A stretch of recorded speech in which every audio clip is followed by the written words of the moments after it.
Ladies and gentlemen, I would like to introduce to you our team starting from the right. All right. Taylor Hurwitt, Anna Leach, Madison King, and Kennedy Brooks. We are now ready to begin our presentation. Finally, after an entire month of traveling through Indiana, our new friends arrived at Penine's Carriage House. We had warm food waiting for them. They were dead tired, but even so, they couldn't stop thanking us. As Quakers, we had a responsibility to help our friends in need. God bless this food, the hands that prepared it, and our new friends. Amen. Where are we going to live, mister? The Sugar family has a cabin you can live in. It's only a couple miles from Ramptown. Ramptown. Ramptown is a little settlement of self-emancipated and free-colored families. Half dozen cabins on some acreage just south of here. We call it Ramptown after the ramps, the wild lakes that come up in the spring. What do you mean by self-emancipated? Someone who is emancipated is free, free from slavery. Someone who is self-emancipated set themselves free. Your family was very brave. I wasn't brave. I was scared half to death, but the Lord was with us. Darn their hides. They think they can just up and off? Well, they've got another thought coming. You mean to tell me you had slaves run off too? The night before Easter, I lost some of your most valuable property. I'm pretty sure they're in Cass County, Michigan, a hotbed of abolitionism. Don't worry, we're gonna get them back. I've got a plan.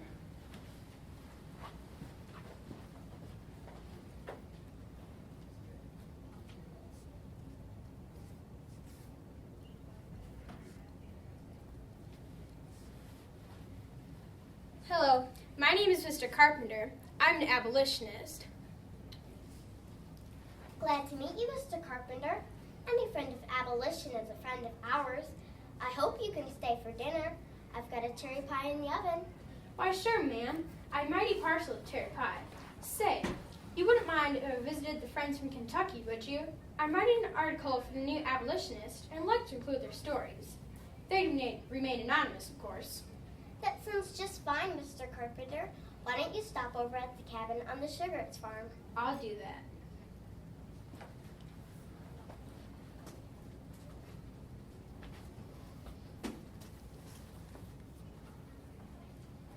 I was as nice as I could be to Mr. Carpenter. I thought he was on our side.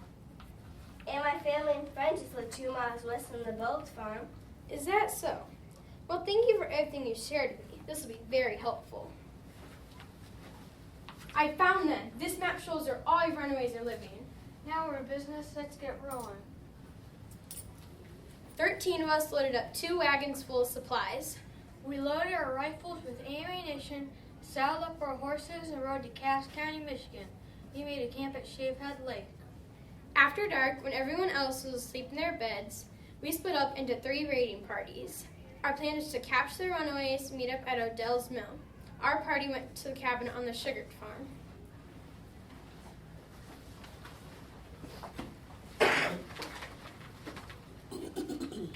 Open up!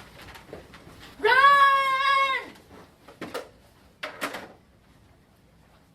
Hello, Henry. Surprised to see us?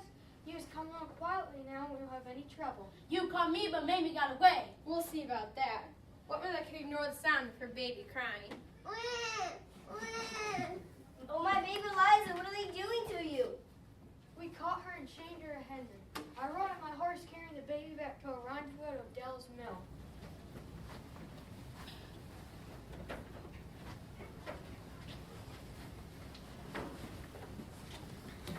Meanwhile, another raiding party came to our cabin on the Bogue family farm. Rube Stevens and I were sleeping in the attic when the raiders broke down our door. I escaped through the roof. We ran to the nearest farmhouse. Help, wake up, you've got to help us. The slave masters broke into our cabin. They took Tom and James and Sally. Where are they taking them? They're all going to meet at Odell's Mill. Quick, grab a horse out of the barn, right to the Jones. All right to the McIntoshes. Hear me, farmers! Freemen and townspeople, we all laid down in our beds and grabbed whatever was handy. A lantern, a pitchfork, a fence post, maybe even a shotgun.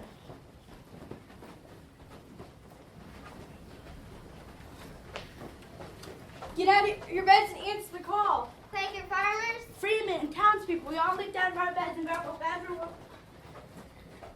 Sandy, a lantern, a fence post, a pitchfork, maybe a shotgun. By the time the 13 Kentuckians and their 9 captives got to Odell's Mill, there were over 40 of us waiting for them. Stop. You men can go back to Kentucky, but you can't take our friends with you. Oh, yes, we can. These people are our property. No man can be the property of another man. According to the law, slavery is legal, and these people belong to us. According to God's law, all people are children of God. Hey, you just push me? Don't you point that rifle this way?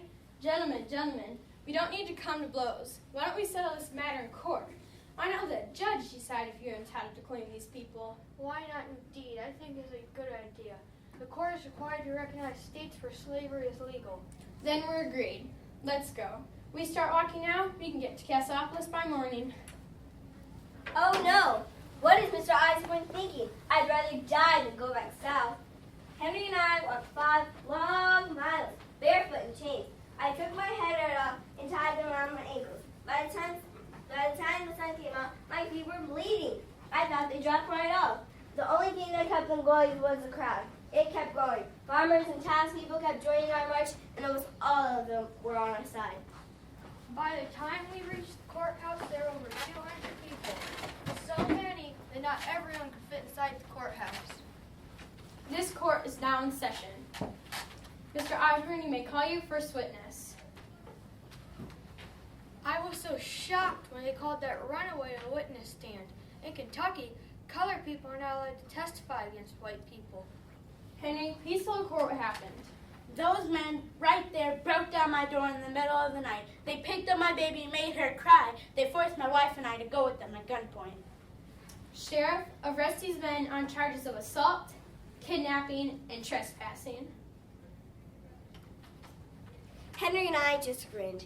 We heard this rumor that the search of Mr. McIlvaine was conducted in the Underground Railroad. God, please let this rumor be true. We had to hire our own lawyer. The lawyer helped us come up with enough money to bond out of jail. We went straight back to court. Your Honor, we demand a hearing. Very well. Show me the papers that prove you own these people. When I saw those Kentuckians smile, I just knew we were in trouble. They started pulling off their legal papers. My heart sank.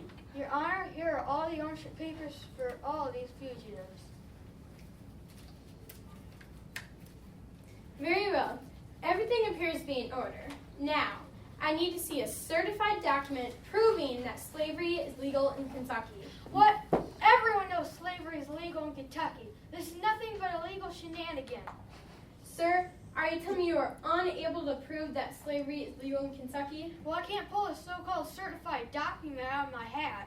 Well then, I have no choice but to rule for the defendants. This case is dismissed. Thank the Lord! Hallelujah! Don't worry, we'll be back. Josh fits the battle of Jericho. Jericho, Jericho. Josh fits the battle of Jericho, and the walls came tumbling down. Judges,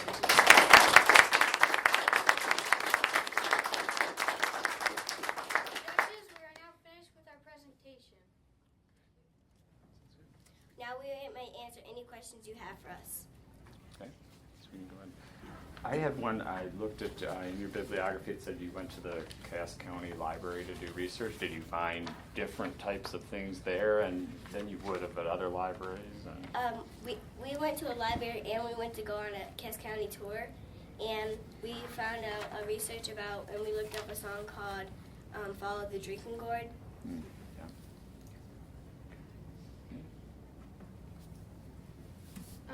Also, while we were at the historical library, we found many other really old newspapers that described how it was like to be a slave and where these slaves went and hid after they had gotten to Cass County.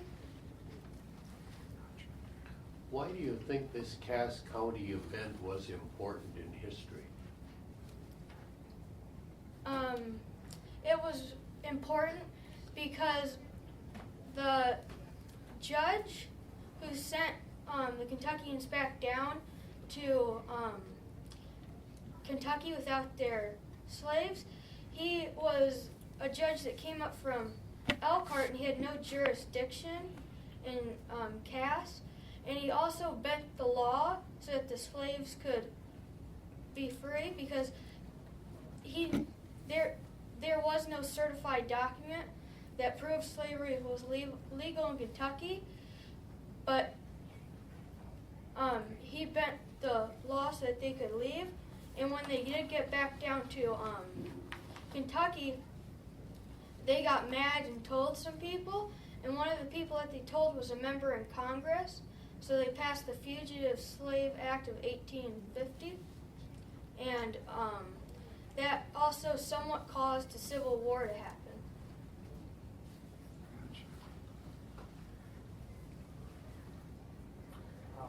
So it must be hard to do a play where you balance two different perspectives. So how hard was that for you? It was difficult getting to learn all the personalities of each character and what their side of slavery was. What they believed in. And like some of the research that Anna did was like her great grand 5th grade. or 5th grade. I'm related to the people that participated in the Kentucky Raid. Says you chose to perform this. Some of you participated in a wax museum. Tell us a little bit about that. I'm in the Wax Museum, and in the Wax Museum I'm Margaret Tan, and this helped us more about the Kentucky Raid, and that's why we picked it. And we live in the Kentucky Raid. It was performed in it was in Cass County. That's where we all live, pretty much, and in Vandalia, and that it helped us much better. And we got to, as I said, we got to go on a tour. Okay. The Wax Museum is a program that you get to pick a character that was throughout slavery, that dealt with slavery, and you go to the Bonine Carriage House and you tell people your story, or your character's life. story. Nice. Was there one source you read that really helped you understand this period better? Yeah. Because yes, there was. It had the Perry Sanford interview, and that is in our bibliography, and it helped us a lot find even more information about our performance in Kentucky Raid, because it is a primary source. I was thinking you can have another answer besides. Yeah. Another one that really helped us came from a book by Vita Smith Tucker. It was our most important secondary source, and it sort of also, it helped us, it made us feel like we were in one of our characters' perspective during the Civil War. I know that you believe that this was a lot about rights. How do you feel, how is it about responsibility, or isn't there any responsibility? My character has a responsibility to protect their rights to be free. And that was my responsibility. My character's responsibility was to come up and get the slaves that had escaped from my plantation. My responsibility was like to stick up for myself and do what I was told, because like there was no way out of it unless you want to run away from the slavery. That was the only responsibility that you had because you're a slave, and that was a big responsibility that you had. Also, it was his legal right to get the slaves, so it was also his legal right. I had a responsibility as Josiah Osborne to lead my friends to their freedom from slavery. Great. Good. Okay.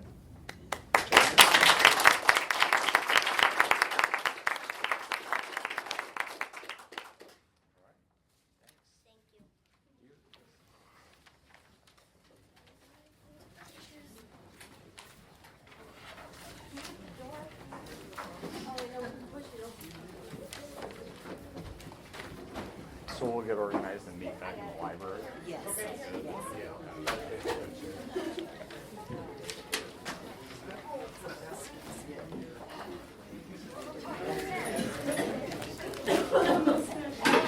I know, I'm still trying to put on the bra, that'll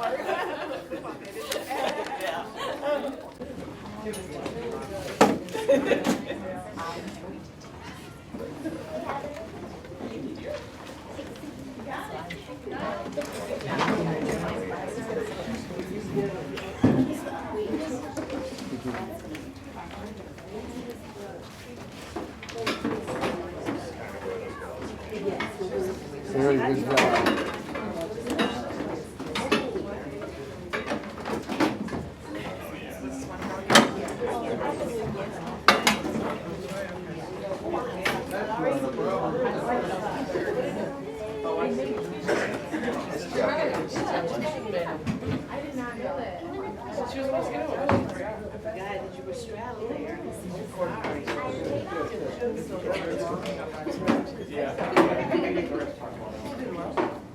She couldn't do the mustache.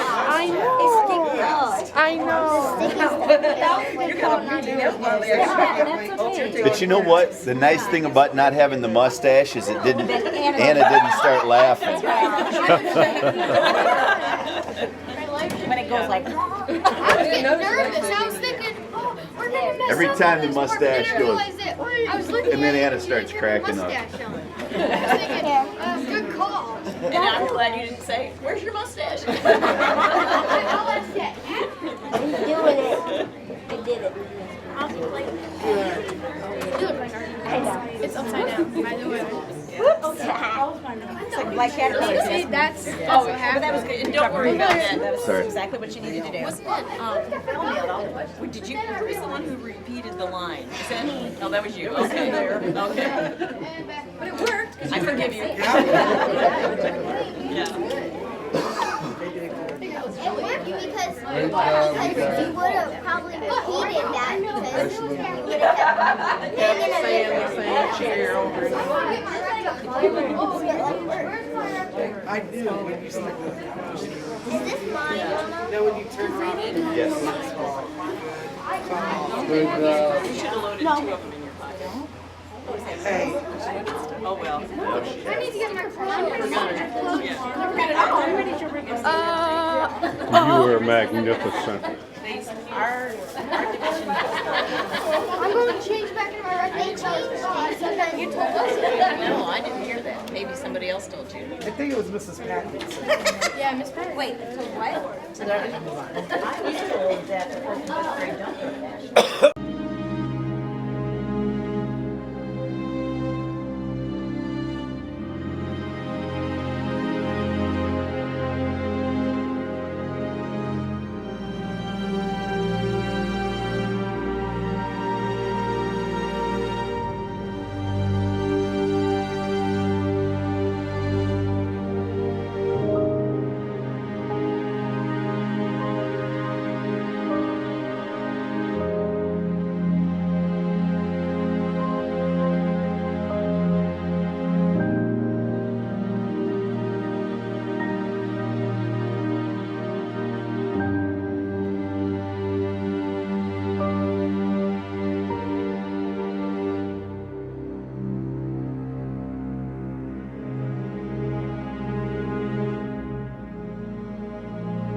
I'm sorry?